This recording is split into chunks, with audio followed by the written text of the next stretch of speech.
9 August એટલે ભારત છોડો નારાને સાર્થક કરતો ઐતિહાસિક દિવસ।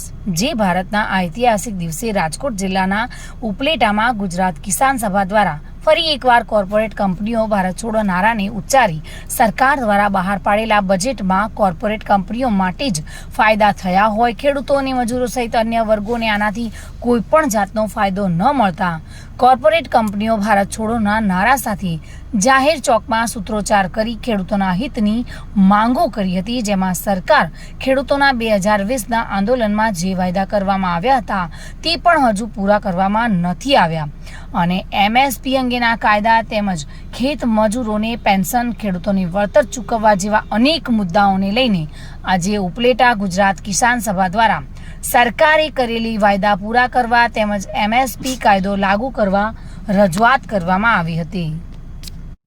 ગુજરાત કિસાન સભાનો પ્રમુખ છું। આજે 9 ઓગસ્ટ ઐતિહાસિક ભારત છોડો ના દિવસ નિમિત્તે કિસાન સભા દ્વારા અહીં આંદોલન કરવામાં આવ્યું। સંયુક્ત કિસાન મોરચાએ દિલ્હીની અંદર મિટિંગ કરીને જાહેર કર્યું હતું કે આપણે જે કેન્દ્ર સરકારે આપણી સાથે કરેલ સમાધાન મુજબ એમએસપી અંગેનો કોઈ કાયદો બનાવ્યો નથી, ખેડૂતોના કરજા નાબૂદ કર્યા નથી, વીજળીનું ખાનગીકરણ જે થઈ રહ્યું છે એ અટકાવ્યું નથી અને ખેડૂત મજદૂરોને પેન્શન આપવાની વાત હતી, પેન્શન અંગે કોઈ સરકારે આ બજેટની અંદર જાહેરાત કરી નથી।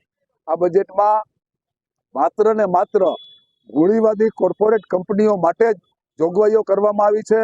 ગરીબો, ખેડૂતો, મજદૂરો, કામદારો, મનરેગા, સસ્તા અનાજથી લઈ અને તમામ ગરીબો અને મજદૂરોની ખેડૂતોની યોજનામાં સરકારે કાપ મૂક્યા છે અને કોર્પોરેટ કંપનીઓને ટેક્સમાં રાહતો આપી છે।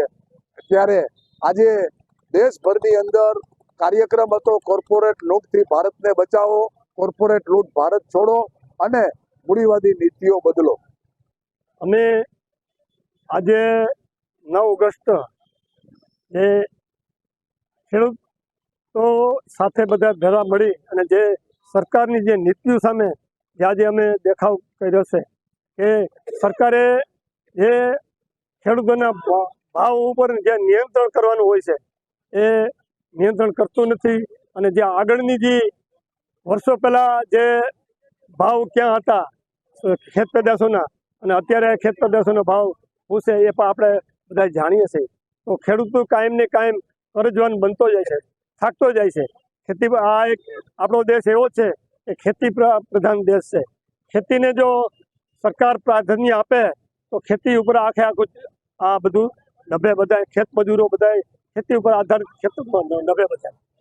તો સરકાર અમે એવી માગણી કરીએ છીએ કે અમારી જે ભાવ નિયંત્રણનો કાયદો બનાવે અને ભાવ બરાબર વ્યવસ્થિત રીતે મળે તો ખેડૂત આગળ।